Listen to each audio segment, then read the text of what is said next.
Olá, turma, graça e paz, tudo bem, queridos? Vamos lá para a nossa leitura de hoje. Mais um dia com o Senhor, com a palavra, né? E nós vamos seguir aqui. Hoje nós já estamos no sábado dessa semana, dia 31 de agosto, último dia do mês, né? Finalizando aí no mês de agosto. Graças a Deus o Senhor tem sido bom conosco, tem nos dado graça, tem sido conosco, né? Todos os dias, nos dando paz, saúde, alegria, né? Como é bom acordar todas as manhãs e saber que o Senhor está conosco. Nós vamos seguir, né? Nós vamos seguir a nossa leitura. Estamos dentro do livro do profeta Ezequiel. E Ezequiel tem trazido algumas palavras, né? Para Judá e Jerusalém, para Israel como um todo. Mesmo estando no exílio, o Senhor está falando com Ezequiel e ele falando com o povo de Judá e Jerusalém. Amém? Hoje, sábado, então, 31 de agosto, a gente vai ler Ezequiel 18 e 19.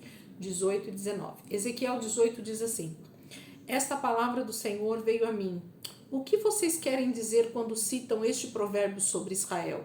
Os pais comem uvas verdes e os dentes dos filhos se embotam?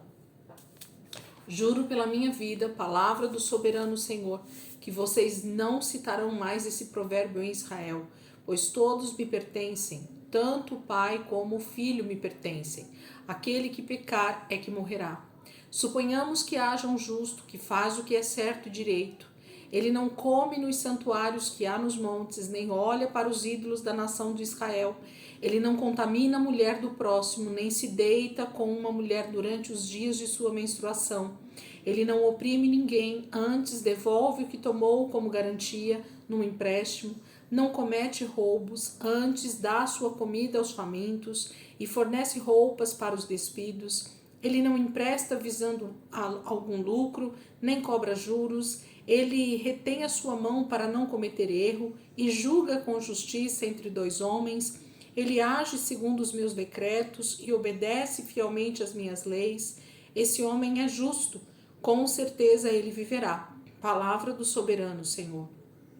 Suponhamos que ele tenha um filho violento que derrama sangue ou faz qualquer uma destas outras coisas, embora o pai não tenha feito nenhuma delas. Ele come nos santuários que há nos montes, contamina a mulher do próximo, oprime os pobres e os necessitados, comete roubos, não devolve o que tomou como garantia, volta-se para os ídolos e comete práticas detestáveis, empresta visando algum lucro e cobra juros. Deverá viver um homem desses? Não, por todas essas práticas detestáveis, com certeza será morto e ele será responsável por sua própria morte. Mas suponhamos que esse filho tenha ele mesmo um filho que vê todos os pecados que seu pai comete e, embora os veja, não os comete. Ele não come nos santuários que há nos montes, nem olha para os ídolos da nação de Israel, não contamina a mulher do próximo, não oprime ninguém, nem exige garantia para um empréstimo, não comete roubos, mas dá sua comida aos famintos e fornece roupa aos despidos. Ele retém a mão para não pecar e não empresta visando algum lucro, nem cobra juros, obedece às minhas leis e age segundo os meus decretos. Ele não morrerá por causa da iniquidade do seu pai, certamente viverá. Mas seu pai morrerá por causa de sua própria iniquidade, pois praticou extorsão, roubou seu compatriota e fez o que era errado no meio do seu povo. Contudo, vocês perguntam, por que o filho não partilha da culpa de seu pai? Uma vez que o filho fez o que é justo e direito e teve o cuidado de obedecer a todos os meus decretos, com certeza ele viverá. Aquele que pecar é que morrerá. O filho não levará a culpa do pai, nem o pai levará a culpa do filho. A justiça do justo lhe será acreditada e a impiedade do ímpio lhe será cobrada. Mas se um ímpio se desviar de todos os pecados que cometeu e obedecer a todos os meus decretos e fizer o que é justo e direito, com certeza viverá, não morrerá. Não se terá lembrança de nenhuma das ofensas que cometeu. Devido às coisas justas que tiver feito, ele viverá. Teria eu algum prazer na morte do ímpio? Palavra do soberano Senhor. Ao contrário, acaso não me agrada vê-lo desviar-se dos seus caminhos e viver? Se, porém, um justo se desviar de sua justiça e cometer pecado, e as mesmas práticas detestáveis dos ímpios, deverá ele viver? Nenhum de seus atos justos será lembrado. Por causa da infidelidade de que é culpado e por causa dos pecados que cometeu, ele morrerá. Contudo, vocês dizem: o caminho do Senhor não é justo. Ou só a nação de Israel: o meu caminho é injusto? Não são os seus caminhos que são injustos? Se um justo desviar-se de sua justiça e cometer pecado, ele morrerá por causa disso. Por causa do pecado que cometeu, morrerá. Mas se um ímpio se desviar de sua maldade e fizer o que é justo e direito, ele salvará sua vida. Por considerar todas as ofensas que cometeu e se desviar delas, ele com certeza viverá, não morrerá. Contudo, a nação de Israel diz: o caminho do Senhor não é justo. São injustos os meus caminhos, ó nação de Israel? Não são os seus caminhos que são injustos? Portanto, ó nação de Israel, eu os julgarei a cada um de acordo com os seus caminhos. Palavra do soberano Senhor. Arrependam-se, desvie-se de todos os seus males, para que o pecado não cause a queda de vocês. Livrem-se de todos os males que vocês cometeram e busquem um coração novo e um espírito novo. Por que deveria morrer, ó nação de Israel? Pois não me agrada a morte de ninguém. Palavra do soberano Senhor. Arrependam-se e vivam. Capítulo 18 de Ezequiel é um capítulo que eu gosto muito, porque ele vai falar sobre a questão da justiça de Deus, que tem a ver, essa palavra justiça tem a ver com obediência. Aquele que obedece os mandamentos do Senhor, aquele que obedece a palavra do Senhor é tido como justo, e a palavra diz que ele vai viver, ele viverá. Isso está falando de uma vida natural, mas muito mais de uma vida espiritual, de uma eternidade com Deus. O contrário também é verdadeiro. Aquele que é injusto, que comete, que desobedece, que faz injustiça, que é desobedecer a lei do Senhor, esse também vai pagar, pelos seus próprios pecados com a morte. E não só uma morte física, mas também a morte espiritual, que fala de uma morte eterna, Isso fala do inferno, do lago de fogo e enxofre, no final de todas as coisas. No juízo final, essa pessoa, infelizmente, terá o seu julgamento feito. E o Senhor vai falar sobre essa questão da justiça e da injustiça, e depois ele fala sobre a questão do pai e do filho e do avô, Ele está falando de 3 gerações aqui, que uma não vai pagar pela injustiça da outra, da mesma forma que uma não vai ser justificado por causa da justiça do outro.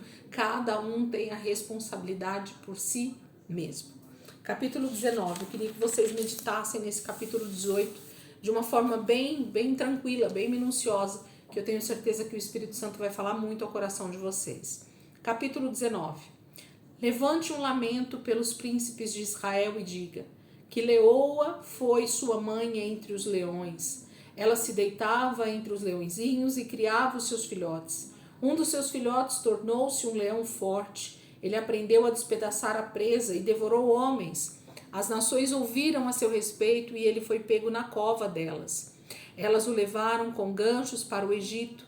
Quando ela viu que a sua esperança não se cumpria, quando viu que se fora a sua expectativa, escolheu outro de seus filhotes e fez dele um leão forte. Ele vagueou entre os leões, pois agora era um leão forte. Ele aprendeu a despedaçar a presa e devorou homens. Arrebentou suas fortalezas e devastou suas cidades. A terra e todos que nela estavam ficaram aterrorizados com o seu rugido. Então as nações vizinhas o atacaram, estenderam sua rede para apanhá-lo e ele foi pego na armadilha que fizeram. Com ganchos, elas o puxaram para dentro de uma jaula e o levaram ao rei da Babilônia. Elas o colocaram na prisão, de modo que não se ouviu mais o seu rugido nos montes de Israel. Sua mãe era como uma vide em sua vinha, plantada junto à água, era frutífera e cheio de ramos. Graças às muitas águas, seus ramos eram fortes, próprios para o cetro de um governante. Ela cresceu e subiu muito, sobressaindo a folhagem espessa. Chamava atenção por sua altura e por seus muitos ramos, mas foi desarraigada com fúria e atirada ao chão. O vento oriental a fez murchar, seus frutos foram arrancados, seus fortes galhos secaram e o fogo os consumiu. Agora está plantada no deserto, numa terra seca e sedenta. O fogo espalhou-se de um dos seus ramos principais e consumiu toda a ramagem. Nela não resta nenhum ramo forte que seja próprio para o cetro de um governante. Esse é um lamento e como lamento deverá ser empregado. O próprio texto fala, né, que é um lamento, como se fosse um cântico de tristeza, como se fosse realmente um grande lamento ao Senhor por toda essa tristeza que eles estão vendo acontecer em Israel, em Judá, em Jerusalém, né? Sobre os filhos de Israel. Eles eram como leões, mas infelizmente usaram a sua força de maneira errada e usaram de forma errada com as nações vizinhas, com as outras pessoas, quando na verdade eles deveriam ser exemplo, né, daquilo que Deus desejava que eles fizessem. Gente, terminamos aqui então nossa leitura de hoje, desses 2 capítulos. Eu queria muito que vocês realmente parassem um pouco mais nesse dia, nesse sábado, nesse capítulo 18 em especial, e meditassem no que o Senhor está falando nesse texto, para que a gente pudesse extrair o máximo possível desse texto. Realmente o profeta Ezequiel tem alguns capítulos que chamam muito a nossa atenção sobre a maneira como o Senhor vê o seu povo, a nação escolhida, e hoje as nossas vidas também, porque nós podemos fazer uma prática, né, aplicarmos essa palavra a nós também, de uma maneira correta, de uma maneira sã, né, justa, nós vamos conseguir compreender esse texto para nós também. Amém? Então que você possa aproveitar esse sábado, que você possa ter um tempo aí com o Senhor, com a palavra, meditar mesmo nisso que o Senhor tem falado conosco, e amanhã a gente volta continuando aqui no capítulo 20 e 21, e segunda-feira, semana 37, a gente continua aí dentro do livro do profeta Ezequiel. Nós vamos a semana que vem inteira e o início da próxima semana até a quarta. Então a gente tem uma semana e meia aí de meditação, de leitura, né, dentro aqui do livro do profeta Ezequiel, tá bom? Gente, Deus abençoe, ótimo final de semana para vocês. E amanhã, domingo, se Deus quiser, 1º de setembro, a gente está aqui para continuar nossa leitura em nome de Jesus, tá bom? Deus abençoe.